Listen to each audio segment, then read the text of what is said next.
Hey everybody, good morning. Welcome to Coffee and Cameras, our Saturday morning live photography group chat. Every Saturday morning, 9 a.m. Central Standard here in the United States or Canada.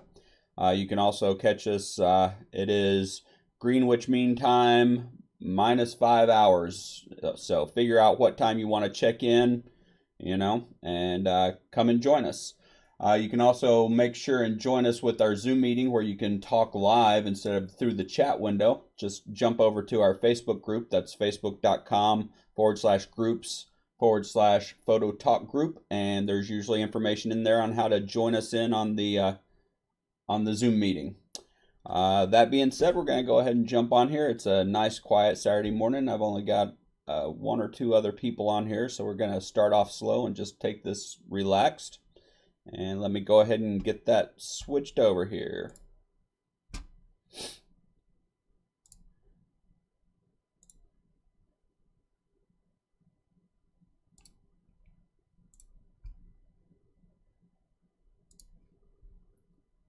All right, there we go.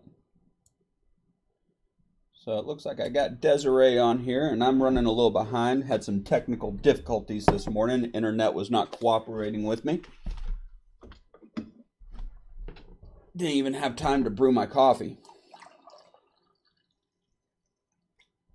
All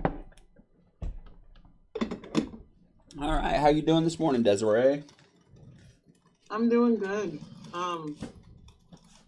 Nothing crazy. I've been up for a couple hours, so I ate, just been chilling in bed for the most part. I hear you. So you're saying that you went ahead and decided to expand your lighting kit. So you're adding another strobe to it and getting ready for a shoot coming up for the pole dancing studio that you are a member of, right?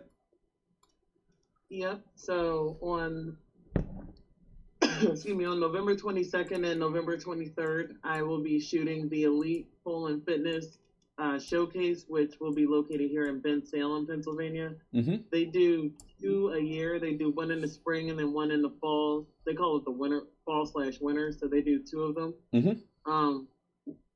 And Rick, who's a member on your page too, he has shot the showcase for 3 years, and I actually spoke to him about like 5-6 weeks ago. He said he's been shooting the showcase for about 3 years, and he was nice enough to call me and give me some tips and whatnot. But I will be shooting it this time around because Rick is having like health related issues, but he's extremely cool. So yeah, he was like giving me ideas and whatnot. But I'll be shooting that on the 22nd and the 23rd, and on the 24th I'll be attending your workshop, Josh, at on Great Meadow Lane. Yep, at the new Silk Studio by John D'Arcangelo. Yep, and I'm actually going to be up there later today, not at his studio, but I'll be on 3C Great Meadow Lane because I will be going with Omar to pick up his car from getting wrapped, and I'm actually going to have some autumn pictures for you guys with his car in it, not mine. Because my car is not like done, but his car just got rewrapped and it looks really sick. And it's the fall, so I'm gonna try to get pictures of his car with the autumn theme that you put up. Oh, very cool. Yeah, I don't know what the colors are looking like up there right now. I'm sure that they probably kind of come and gone because we pretty much have come and gone with autumn colors down here also. But yeah, if you look around, you'll probably find some stuff because, I mean, different varieties of trees color up at different times and lose their leaves at different times. So you might get lucky and find a cool spot up there. Recommendations, though, shoot from a very low perspective. It just gives that mean, aggressive stance. And, when you're trying to shoot your pretty fast little machines, you want to give them that aggressive look. That's one of the reasons, whenever I did that shot of your car as you were pulling out, I basically just jumped out and laid down in the street and took a shot laying down in the street, because when you shoot down on something, it gives a completely different perspective and feel to the shot. Whenever you get really low and shoot up, it makes that subject, have that overpowering, look. So it works for people, it works for cars, it works for bikes, it works for everything. You shoot from a low stance, you give like that perspective of, aggressive and overpowering and big, and so get down low and shoot, and don't shoot straight on. You don't want to shoot straight at the grill unless you're doing like a detail shot, where you want to like come in and get like just the grill and the hood ornament. Don't shoot a perfectly profile shot, where you're out of the car. That really only works whenever you're doing like a scenic shot where you're including like, oh, you've got them parked on, overlooking the ocean with the sunset in the background. It can be a interesting shot, but it's not the most interesting shot. I always try to shoot vehicles and motorcycles and everything else at an angle, so I get like the front corner. So you get the front, the grill, the hood, you get the side going down the side panels, shoot from a low angle. And I usually say crank the wheel. That way you get, not just a side shot of the rim, but you get the rim turned. So you get tread on the tires, and, it just adds dimension and depth to it. So. Okay. All right. I'm excited to see the car. It's going to look really wild. Really crazy.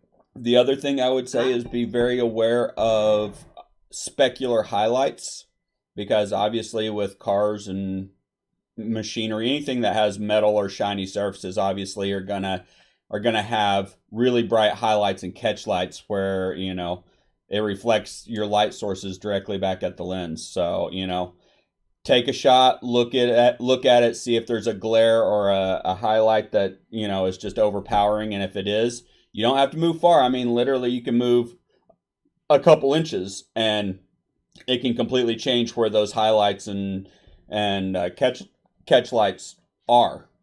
So take a shot, look at the back of your camera, look for some blown out highlights, catch lights, and if they're in a spot that isn't the most appealing, and if it is, literally just move 6 inches one direction or the other, and see if that fixes it. If it doesn't, move a little bit further, and you can change where those highlights fall just by moving a little bit.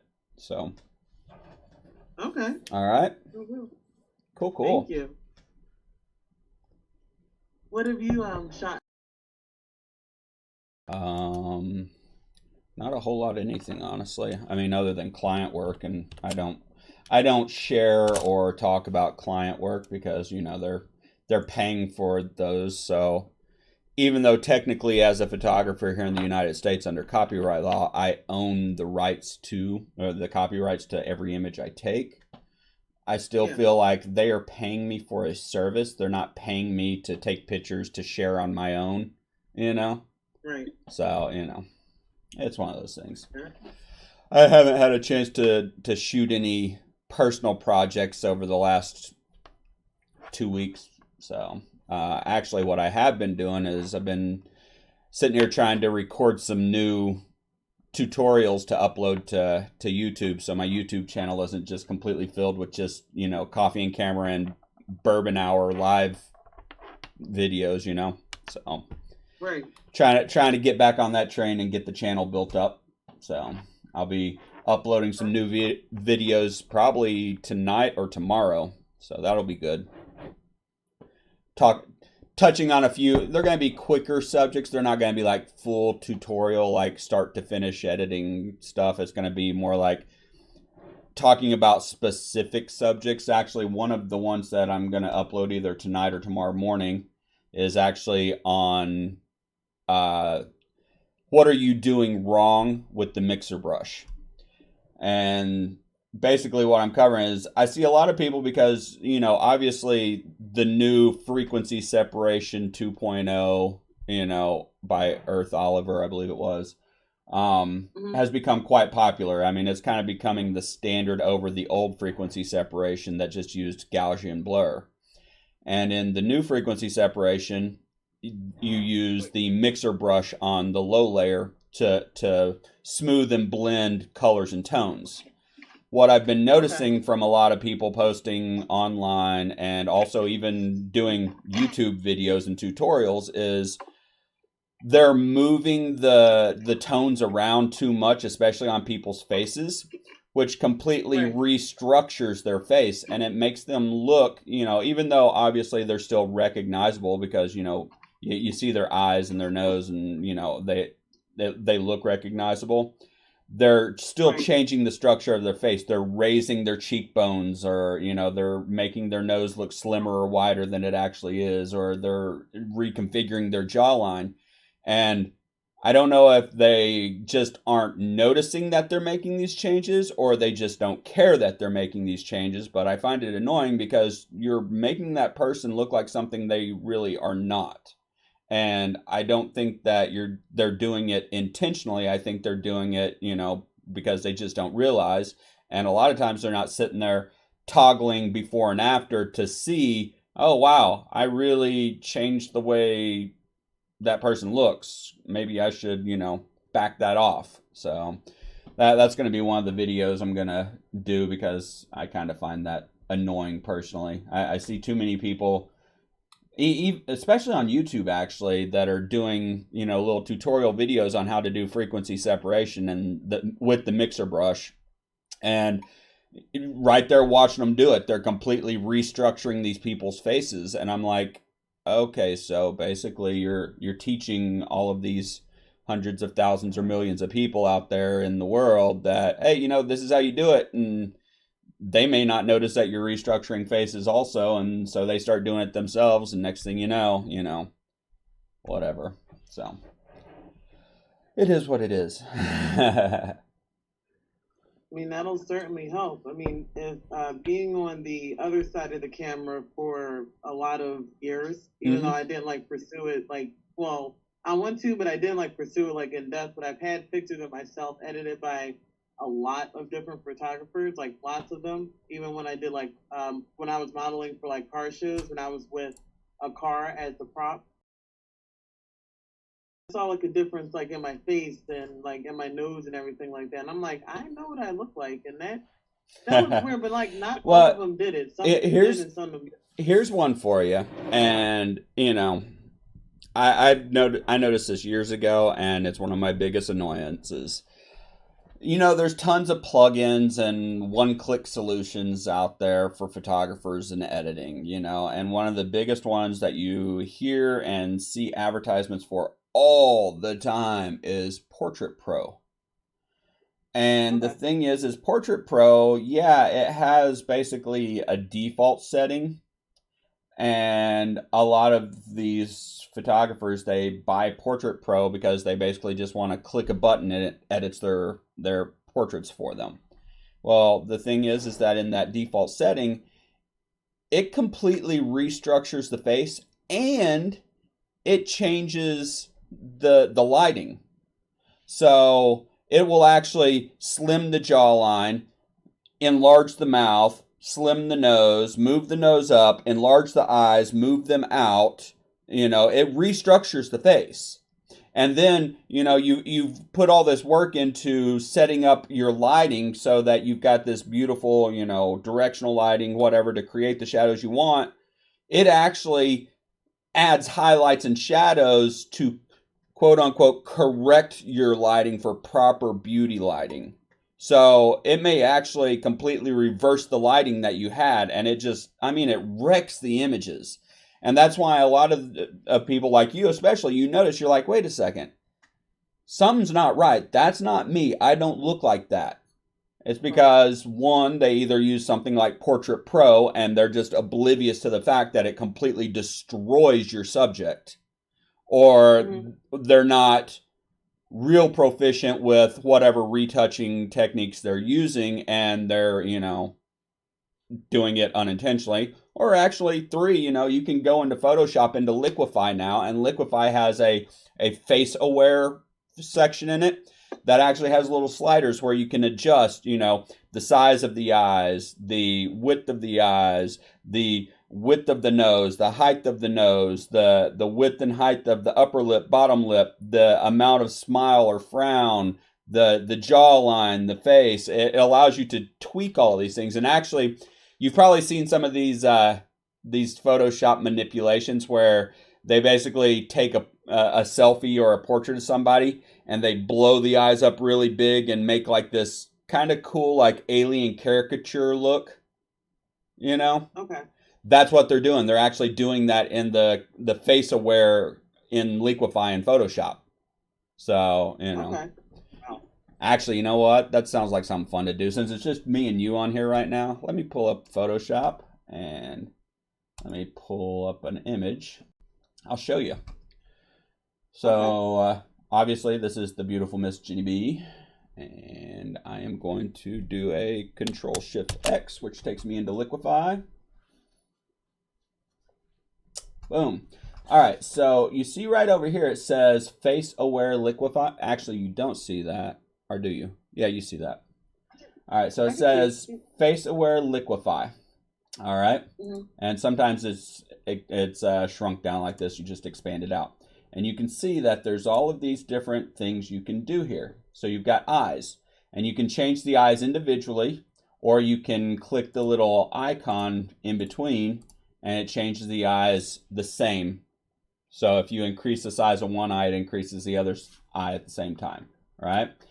Then you've got eye distance, which is how far apart the eyes are.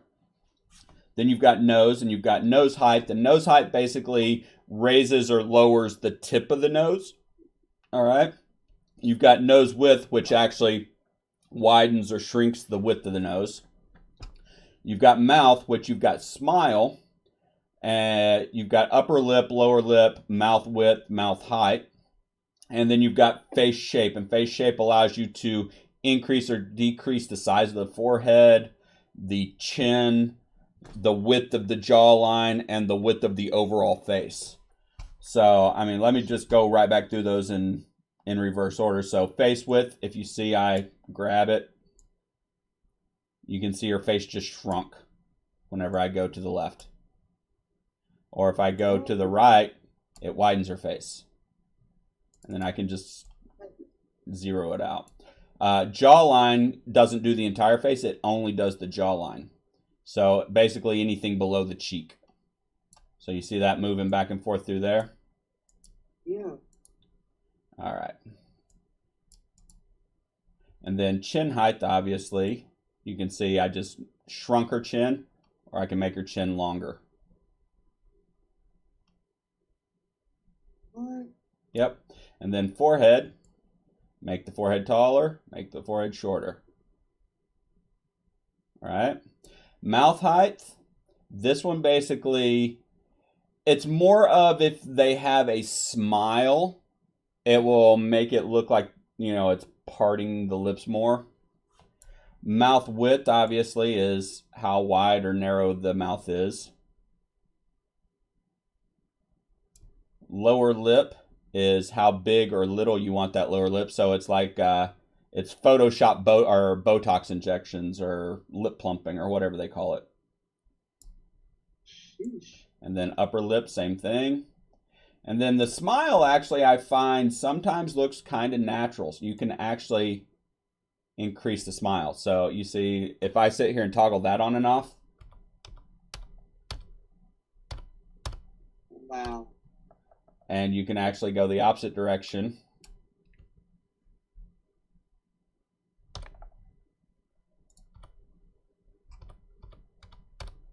And if they're not already smiling, if they have pretty much just a straight mouth or they're already frowning a little bit, going the opposite direction really exaggerates it.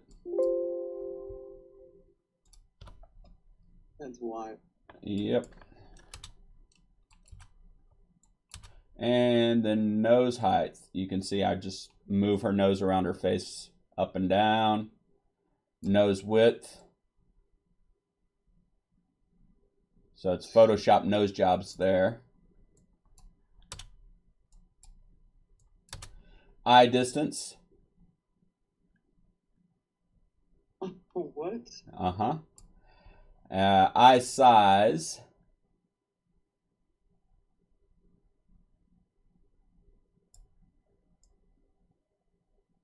eye height, eye width.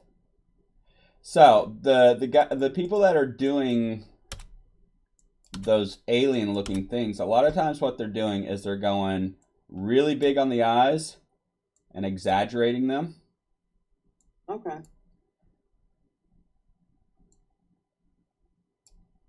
And then they might, shrink down other features like the nose.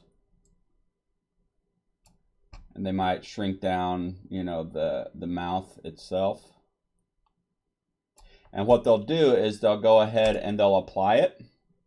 Then they'll go right back in and do it again. So basically they're taking it from this level and then they're going to increase it even more. So now I'm going to come back in and do the same thing over again.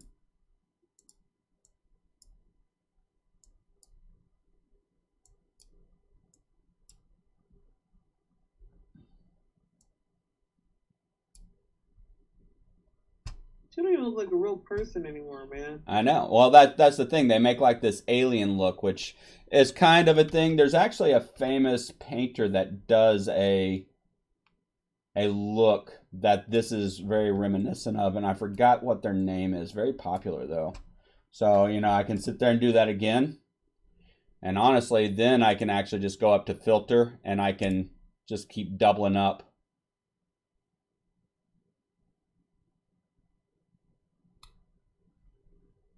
But, I'm not taking my time to make it look really nice and smooth and rounded. But basically, that's what they're doing, is going in and using that face-aware liquify to make these changes and create these interesting alien selfies and stuff. So, it's one of those, it's not a good thing for your traditional portraiture, but it is a fun little thing to play around with if you want, so... Yep. If I wanted to look like a Barbie doll, yeah. Mm-hmm. Exactly. So you can see. We got Alien Jenny. She's gonna stay at you. I'm sure that I say and do plenty of things on here that if she ever watches them, she'll just be like, yeah. But you know what? She gets plenty of good promotion too because she is a beautiful woman and she's getting lots of eyes on from this stuff. So that's good. Agreed. Yep.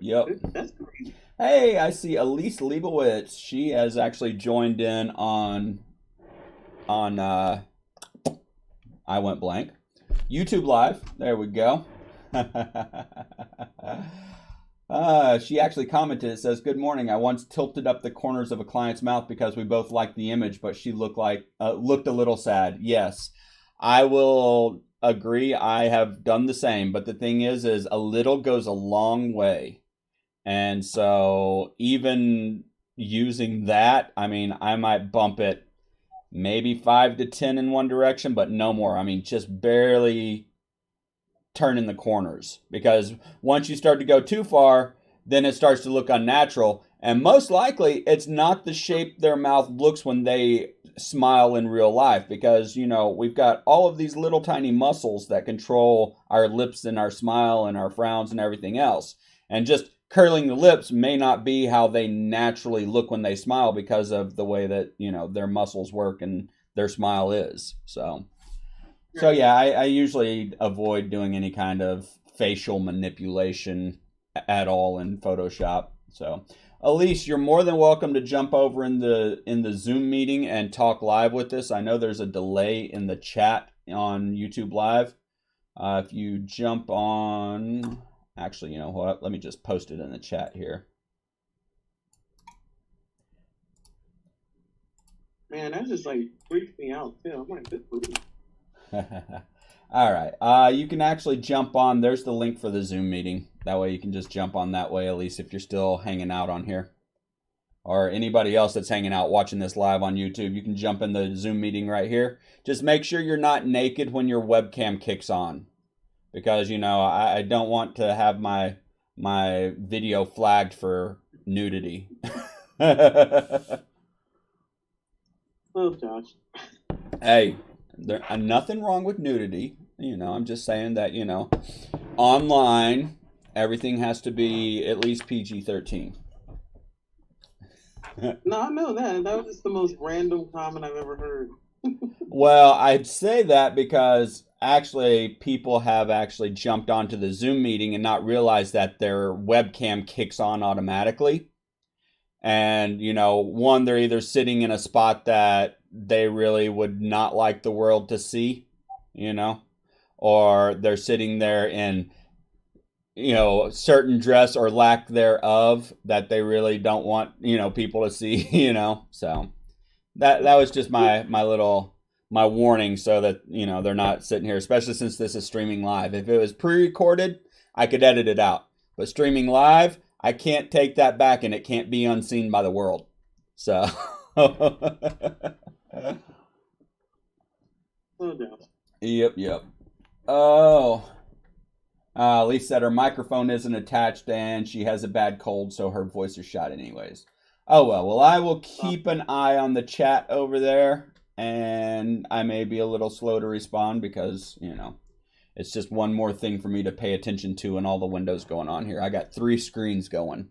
So I need a live streaming assistant, somebody to like watch chat and handle some of the other things while I just sit here and run my mouth. Oh, all right. So actually this week I've been very behind actually catching up on client work and stuff like that. So I haven't been spending a whole lot of time in the group. I did change the weekly theme to autumn. So basically, if you're in the group, anything and everything autumn themed. It doesn't have to be landscape pictures of fall colors. It can be portraits done out in a park with fall colors. It can be macro shots of, whatever. It can be cars or motorcycles. Basically, I just want something about the image to say, hey, it's autumn. It's that time of year, the colors are changing, the temperatures are dropping, everybody's wearing their hoodies, So, any subject, it can be pet portraits, it can be, cars, motorcycles, still life, nature, landscapes, macro, anything and everything. Anything that says, hey, this is autumn. So, and actually, I've seen a lot of people have actually posted autumn stuff already. Looks like Kevin Simpson too. Kevin must be new to the group. I do not recognize that name or that profile shot. Very cool beard though. I'm a little jealous of that. And this is a nice family portrait. Looks like he hit the autumn theme. I see some color changing in the background back there. Nice.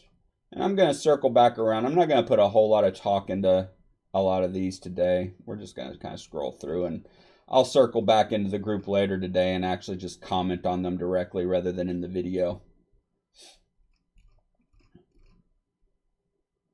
Very cool shot. This is Doug Rafflick, and it's interesting. I mean, it's not a shot that I would traditionally take of just, a line of mailboxes. What I do think is kind of cool about it is this one leaf right up in the foreground. That is the only thing in focus. And it's falling out of the tree. And I mean, I'm not going to sit here and try and nitpick it or really decide. I don't know if he actually caught that in real life or if that's actually photoshopped in. Either way, I mean, it's a cool idea, cool concept. I like the idea. Very cool. There's another one from Kevin Simpson, and I like this portrait. Another fall or autumn theme. Just a nice outdoor portrait. He's got her leaned up against a tree on a whole bed of fallen leaves, some leaves in the background, really nice off-camera flash, lighting going on her, good exposure. I like the contrast of the tree with her skin. I actually like the lines of the trunk that are leading lines, bringing you right back to her face. I might have tweaked her posing a little bit, but like I said, I'm not going to get too in depth and nitpick too much in here. Oh, K Deuced, is that Kevin Simpson in the group? I see you. Yes, I'm new over in the YouTube chat. By the way, Kevin, if that's you, if you look up above Elise's comments here in the chat window, there's a link to the Zoom meeting. You are more than welcome to jump on the Zoom meeting where you can talk live instead of through the chat. So it will try to kick on your webcam. If you have one attached, you can actually turn the webcam off, just a forewarning. But you can get on here and talk live if you want, man. And it's not delayed that way either. All right, so I'm going to keep scrolling on. It'll take a minute for that to catch up for him.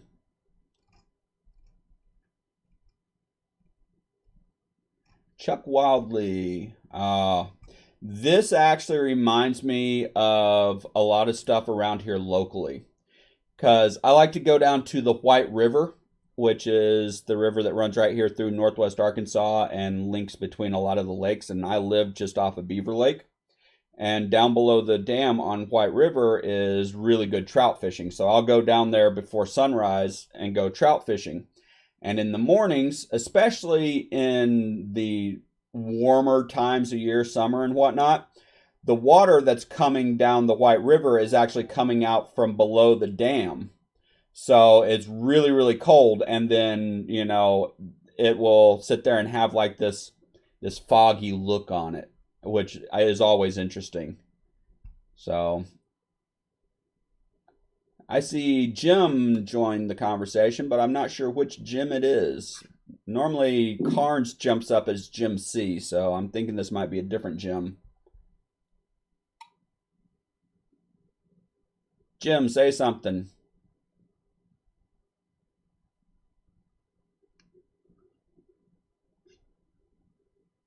Yeah. Oh well. He'll say something when he's got something to say. But back to Chuck's picture. I really like this because one thing I didn't notice while it was shrunk down, but I caught it right before I clicked the enlarge, is this one little doe coming down to the shoreline right here to take a drink. You know, and you're looking at this whole scene. You're looking at the beautiful fall colors and this dead tree and the fog rolling down the river, and you don't notice it until a little bit later, and then you see that one little doe right there. There's so much going on in this image for you. It makes you spin. And there's not so much in this image that it's a bad thing. It's just, it's a whole scene. It all works. It all, you know, there's a lot of things to ingest, to take in, and to appreciate in this shot. So I really like it. And Jim dropped off. All right, Stefan. Stefan's always loading up some nice shots in here. I like that one. I do too. I like the nice, warm, earthy tones that match her skin. And then I love the contrast of the bright red lips, which if you look, there's still tons of detail in there. And that's usually a problem with bright red, is it usually gets really oversaturated and you start to lose the detail. And a lot of people don't realize that. All I gotta say is when you're editing your images and they have bright reds in them, look at the red and see if your details and highlights are, you know, there, because it may be too saturated, and when it's oversaturated, you start to lose it. And then just go in, get into the HSL, you know, hue saturation levels, back off the saturation of just the red until you start to get some of that detail back. I also like the contrast of the black scarf around her head. So, you know, we've got these warm tones, this black, and then this red, and it all just ties together well. And obviously, this image has a story. The story is she's outside, probably a nice autumn day. She's got her iPhone out. She's taking a selfie, you know, posting, hey, look, I'm checking me out. I'm walking in the park, you know. So it tells a story. It's a great shot, Stefan. I agree with you, Desiree. I like it. By the way, you're more than welcome to comment. You don't just have to sit there and listen to me and say, I like it. Okay.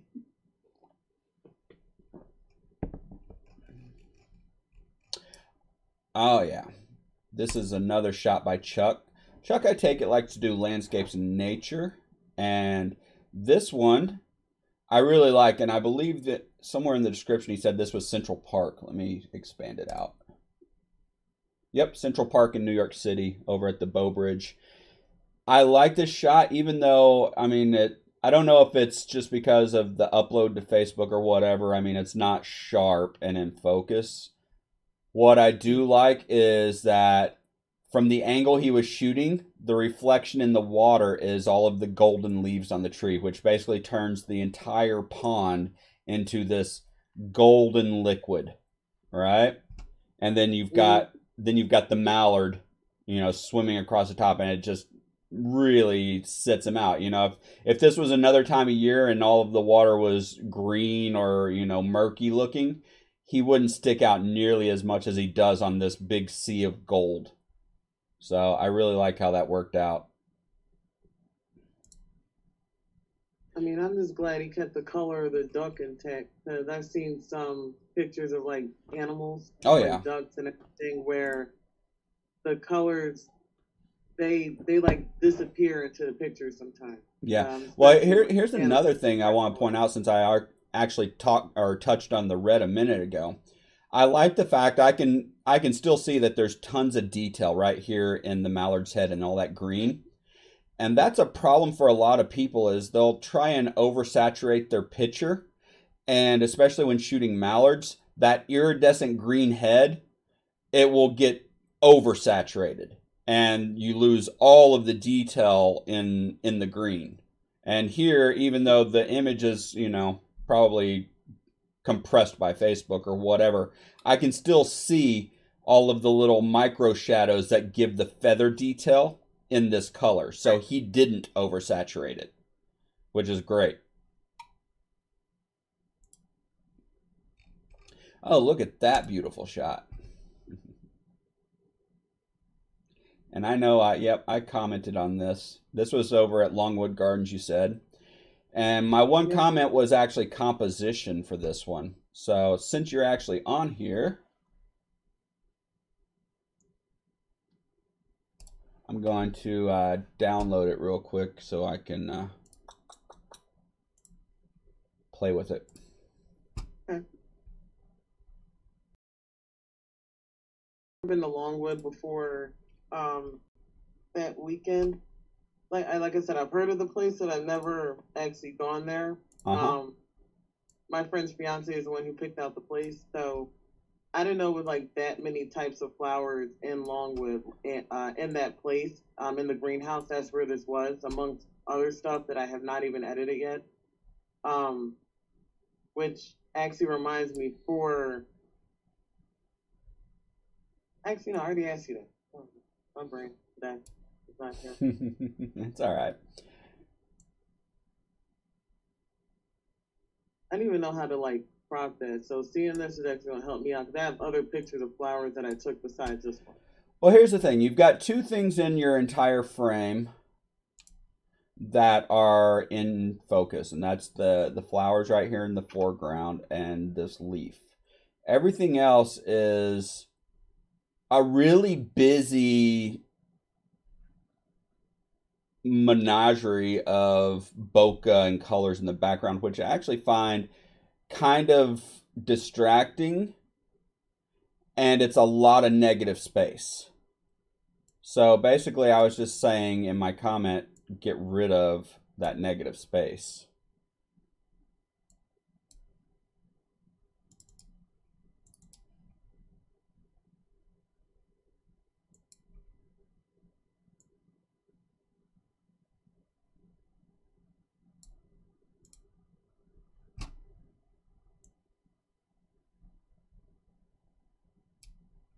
And honestly, I don't think that you need to keep that entire leaf because the leaf isn't so much the focus. Yeah. I'm sorry, I muted myself because Omar has a dryer going. No, it's fine. So I didn't want you to hear. So I would probably do something more like this and put one of these nice little blossoms that are in focus right there on, a third. So like that. So now, yeah, you still have some background negative space and everything, and yeah, you still have this leaf, and yeah, it trails off out of frame. But I don't really care about cutting that leaf off because really, I feel like the focus, the subject here are these blossoms, Yeah.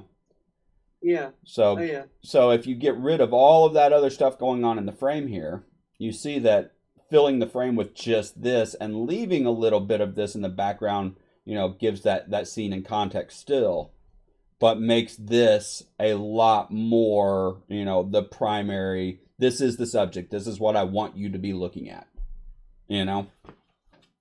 Okay. I like that. All right. Because I really did not know.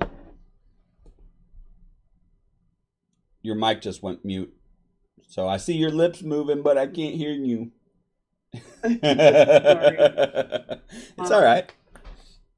I really didn't know how to crop this one because I love that whole plant and there was so much going on behind it. Yeah. Like because there were flowers like right on, not on top of each other, but like right next to each other. And I think these were a brand of chrysanthemums. Like they had all of them in one row, and then they had like daisies in the next row and everything like that. So I'm like, should I get rid of the other plants that are clearly shown next to it, or should I just like make this the focal point? Which you actually helped me out with that.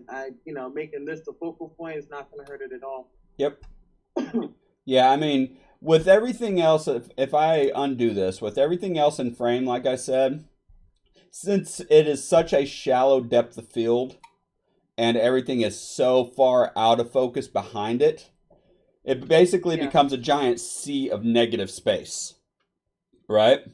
And it's not just negative space. There's enough variation in color and highlights and shadows that it's this cluttered, whatever back there that I find distracting and actually takes away from it. And that's why I said, hey, you know what? Get rid of all of that stuff because it's not adding to the scene. It's actually taking away from the scene, and do something like that, Okay. Oh, yeah. Now I have plans for the other flowers that I took pictures of, and these flowers they're wild. They're really weird. I don't think I've seen plants like this like outside. Yeah. At all. So Longwood, they're pretty legit. Oh yeah, Longwood's an awesome place to visit. I mean, it's an awesome place to go and shoot, portraits and stuff like that. But honestly, if you're into flowers and everything, I just saw a naked man walk by the back of your camera. Well, tell Omar he's a sexy beast.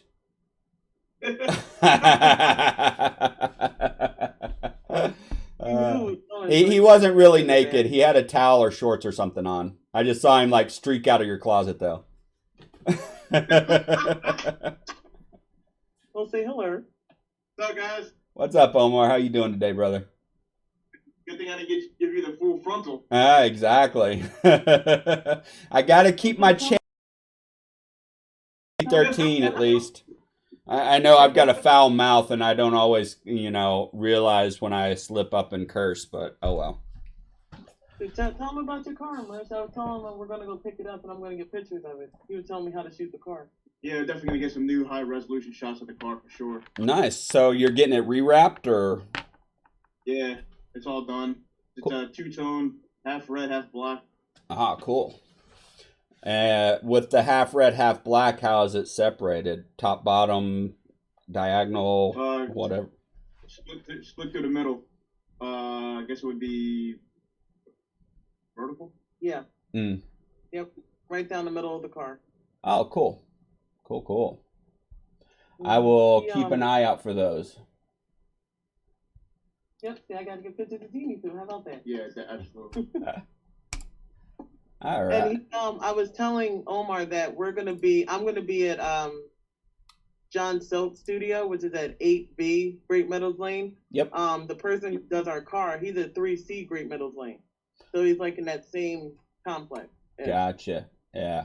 Yeah, actually I believe that's where John gets his vet wrapped. He gets the clear coat wrap, basically just to protect the paint. So Yep.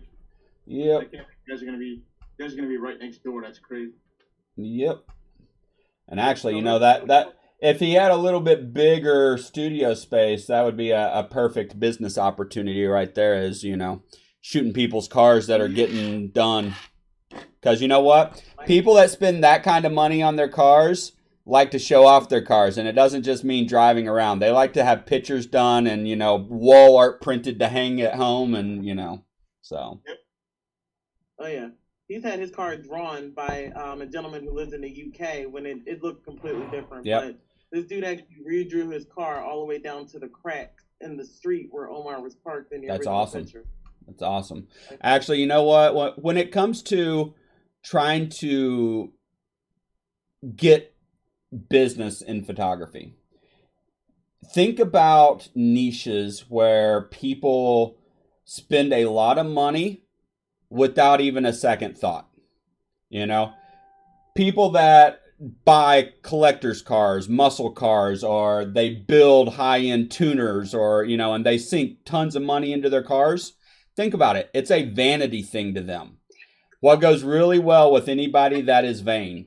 Photography. And they will drop money on it without a second thought. Just like, I'm not trying to pick on anybody, but your fitness and bodybuilding people, they spend tons of money on gym and supplements and this and that to create this perfect physique, and it's a vanity thing. And so they won't think twice about going, oh, you'll shoot me for $500, $700, $1,000 and give me these awesome pictures that I can, make posters to hang on my wall. No problem whatsoever, because to them, it's just another, chunk of change that they're throwing into their persona and their look and their physique, So if you target people like that, you have a lot higher likelihood of landing some good paying jobs, shooting. So that's one way to think about things. Look for niches where people are passionate and they don't think twice about dropping money into what they're passionate about. Because if you sit there and go, you know what? That's a beautiful car. You've probably, whatever. That would look great as a 30-inch print behind your desk. By the way, I'm a photographer, By the way, I'm a photographer. Here's my card. Next thing you know, they're hiring you, and, you go out there and you do a $300 or $500 session, and then you turn around and sell them a big 30-inch, metal, actually printed on metal or acrylic for $500, $600 for them to hang in their office behind their desk. So next thing you know, after your time and the little bit you spent on, getting stuff printed, you're still pocketing out of it, Oh yeah, and Omar had said you actually would have wanted to take the best picture of my car that he's seen in this wrap. Because I get pictures of my car taken all the time when I'm at shows by all different kinds of people. Omar said yours was the best. So he said that is like poster worthy.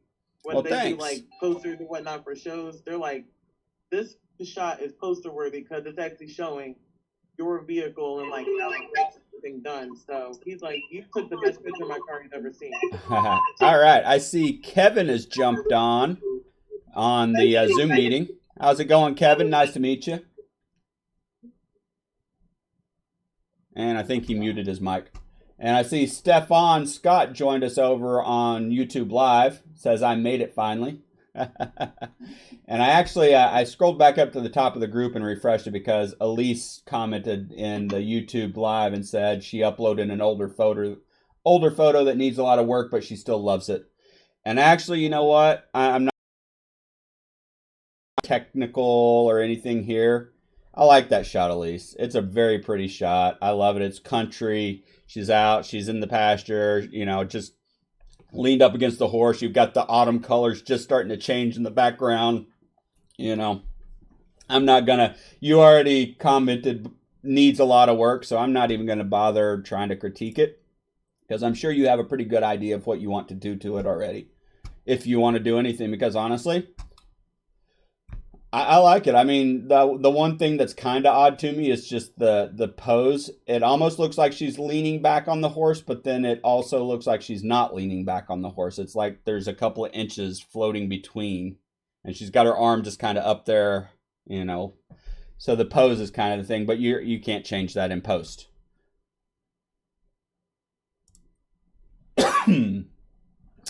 Oh, oh, I see John Harville jumped on here also. Good morning, John. How's it going out there in Southern California? It's going good. Good morning, everyone. Yep. And I see Elise replied in the YouTube chat. That was your first time with off-camera flash outside. Hey, you know what? That is not bad at all. I mean, it actually looks very balanced, and without seeing that you just said it was OCF, I honestly would have thought that was probably just available natural light and that this was just face. So, I mean, that's a great job on balancing the off-camera flash with the available light. Cool.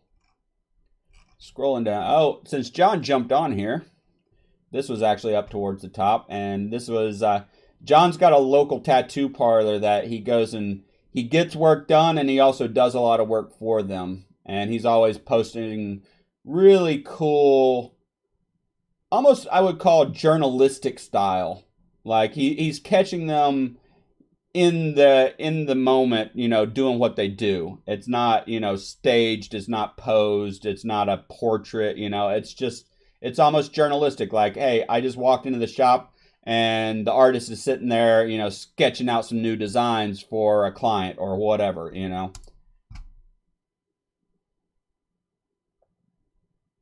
Yeah, very cool.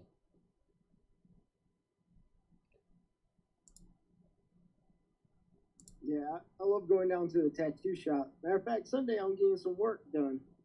Cool. And actually, you know what? I like the black and white better out of this one. Yeah, the color has a lot of distractions that it brings to the shot, and by removing the color, it really just brings him forefront. And I like the fact that his hand is actually the brightest thing in the frame, because I don't feel like his face is actually the subject here. I feel like the task he is performing is the subject, and having that as the forefront, the most in focus, and the brightest in frame, it draws you right there. I can see he's sitting here sketching out this owl, or, you know, the artwork. That's cool. Go ahead and talk, man. Sorry. What was that? The third image is straight out camera. The third image is, oh, that one. Gotcha. Yeah. Gotcha. Shot at wide open at 1/160th of a second, ISO 320, 24 millimeter. I was actually going to ask, because I could see the perspective on this was obviously a very short focal length, but you still got really good depth of field with it. And I see that that's that 1.4, you know, which even at a shorter focal length, you know, your depth of field wide open tends to be deeper. You know, well, it is deeper than with a longer focal length. So you did a really good job of getting really close to your subject and having everything in the background a good distance behind them, so they were way outside of that acceptable focal plane. So yeah, good technique on that. I like it. Well, thank you. The 24 millimeter f1.4 G Master. Cool. Yeah, I don't have a 35, but I found that the 24, it has enough distortion to really bring the whatever subject you want to up close and personal. Yeah, I mean, 20 and 24 are pretty much my favorite wide angle lenses for portrait stuff, because they're not so short that you get that really distorted fisheye look, but they're short enough and wide enough that you can really get that in your face perspective where, the whatever's in the foreground is much larger than what's in the background, but it doesn't give that weird fisheye, exaggeration. It's not extreme. Yeah. Like when I come up here, little webcams. Cool, man. I like it. Sorry, I'm trying to keep up on the YouTube chats over here. Elise, thanks. It was mostly luck. Elise, I love the intensity of the artist and that his hand is lighter as well. And he has great eyelashes. You know what? Everyone else is jealous of his eyelashes. Well, you know what? I'm sure every woman out there is like, you know what? Screw him. I spend tons of money on mascara and fake eyelashes. And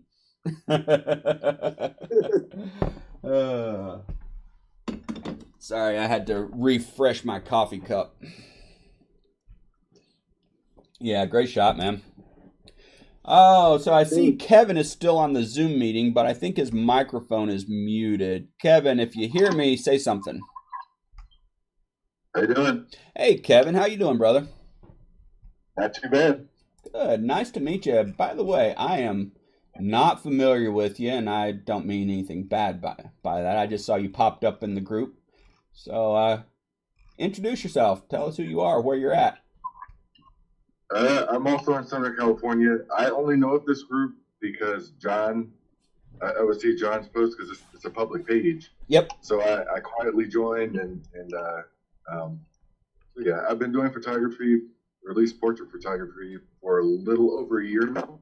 Mm-hmm. So there's still a lot for me to learn. Now, this picture was only like maybe 4 months after I started. So it was around last December when I took that family photo there. Gotcha. With my D3400. Mm-hmm. I've since upgraded, but it was a fun shot. I liked it. There's nothing wrong with a D3400. It is a great first camera for people that are just getting into photography. A great, entry DSLR, and the 3400 is a Nikon for most people that, are like, wait, what is a D3400? It's the entry level Nikon DSLR. So still a great camera when you're first getting into photography and learning. And I mean, it'll hold you through until you're getting into advanced. And then the only reason to upgrade is just, basically to expand the capabilities of what you can do. It's not going to make your shots better. It's just going to give you more creative options and flexibility in how you shoot by upgrading from something like that. So, where are you shooting now? D750. Oh, nice. That's a great camera. I have one myself, actually. Actually, there you go. There's a 750. Oops, upside down. I got a D750. I got a couple of D810s, and I use them for different purposes. My 750 I love just for available natural light, walking around, outdoor shots. The 810s, obviously, I like them for the higher resolution for, studio type work. So, yep. Great. Yeah, and I mean, honestly, for just getting into it, this was off-camera flash with an 8200 and a 47-inch octabox. Practically on axis. When you say practically on axis, do you mean basically directly above and straight on? I'm assuming because I can see the shadows from her feet right there, almost straight down. Yep. Yeah. Well, it was pretty much it was just on a regular stand, no boom. Right. So it was pretty much either to my right or to my left of where I was. Right, just a little bit, so you weren't getting the stand-in frame. Yep. Gotcha. Still, I mean, for traditional family style portraits, it's great. And, you know, the background, I mean, obviously you said this was when you first were starting out. The background is a little bit bright back here where the sun is coming through the canopy, you know? So, I mean, in hindsight, I might have exposed for the background another stop or a little bit lower below. Up the flash or the off-camera flash.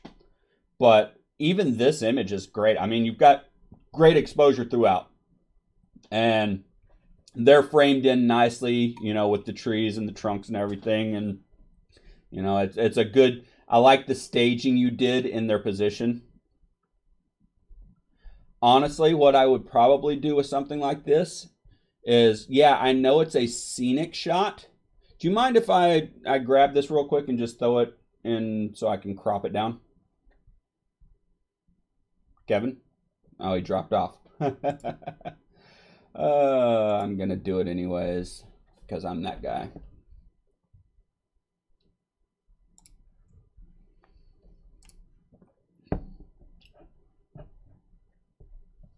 Oh, it says my laptop decided to shut down and do an update. All right, well, you're watching on YouTube Live, so you can still catch this or it'll replay later.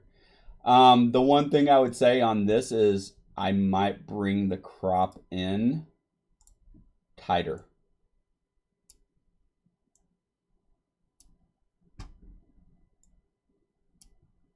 And fill the frame with them. You still get all of the scenery in the background, but it gets rid of, you know, a lot of that negative type space. And also this will look better as a print, you know, especially if you're printing smaller sizes like a 5x7 or something like that. When you're way out here, they are very small in a small print. So if you actually, let me change that. If you actually fill the frame with them, then they take up more real estate, obviously. You still get that nice, pretty scenery with all the colors and everything, but it brings them to the forefront in a print or even in a digital image like this, you know. So you get to see a lot more of their face and their expressions and, you know, just filling the frame more. And, I mean, you don't have to come in right on top of them like this because then that kind of kills the scenery. So, yeah, I would still leave a little bit of room around them. I just wouldn't leave all of that room around them. So something more like that. Cool.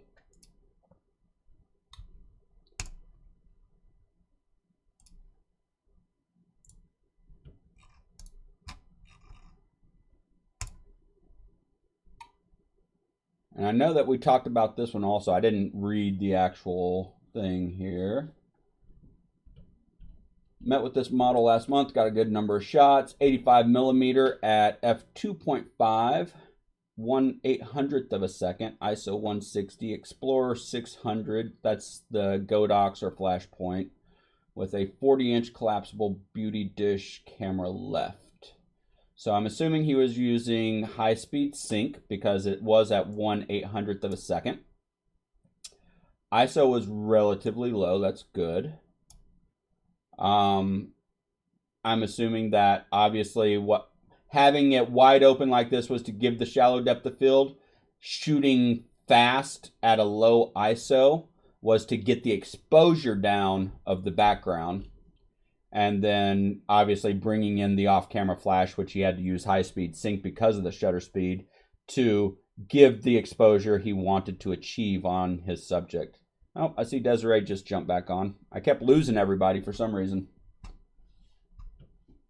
I'm sorry, I had to run outside real quick. No, it's all good. It's all good. Great shot. And like I commented earlier, I don't know if you were on when I scrolled past this one, Kevin, but The only thing I would say here is I do like the leading lines from the trees going into her. I love the colors, like Stefan commented over in the YouTube chat. The pose, to me, I think there could be a little bit more to it. I don't like that she's leaned forward. It basically compresses her. There he is. I see he jump back on. So your updates are done, Kevin? Yeah, I feel like her leaning forward compresses her. It makes her, a ball. I feel like if she was maybe leaned back into the tree, it would stretch her out, elongate her. And usually whenever I have people with their legs out like that, I'll have one knee higher and one leg extended further out. And or I will have them cross their ankles just to give a little bit more of a, something there. Because when they're perfectly side by side, like this, basically they become one. So it's more of a trunk rather than individual legs. But got it. Yep. But overall, I mean, it's a great shot. I like your exposure balance. I like how you underexposed for the background to kill out the bright highlights back here and get that exposure, and how you balanced it with your off-camera flash.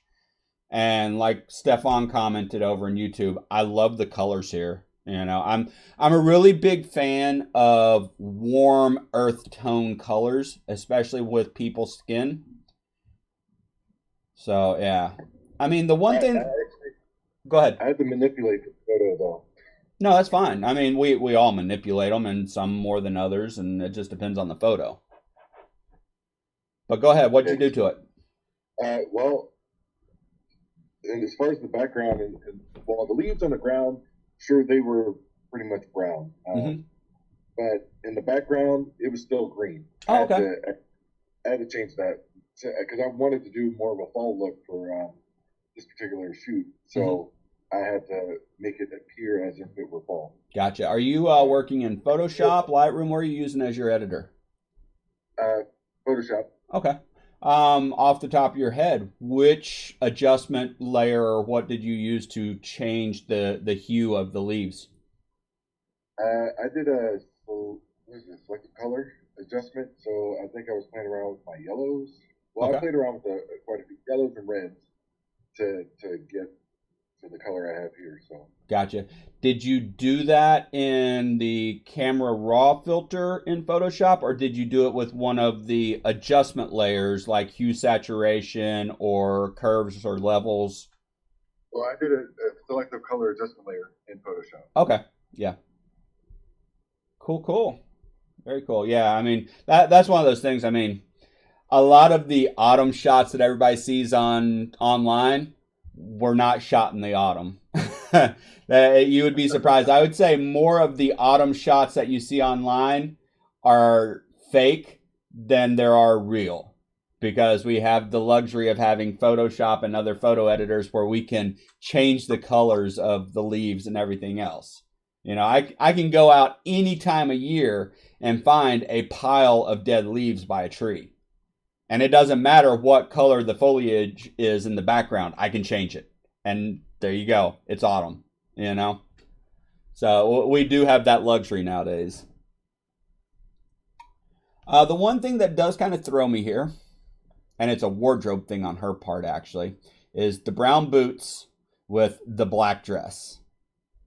So that kind of throws me a little bit, and that's not your fault. So, but yeah, no, I mean, overall though, I mean, you've been shooting less than a year, you said?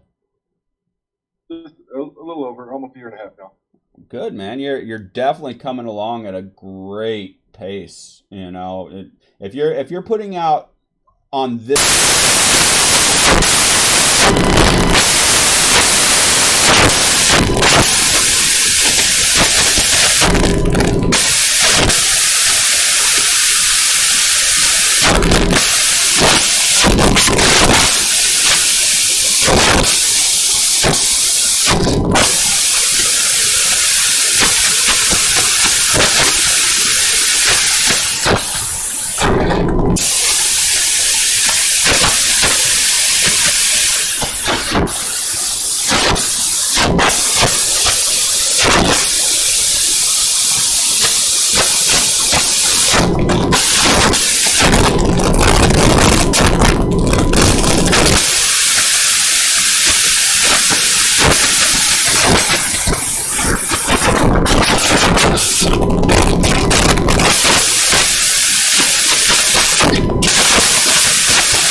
Bye.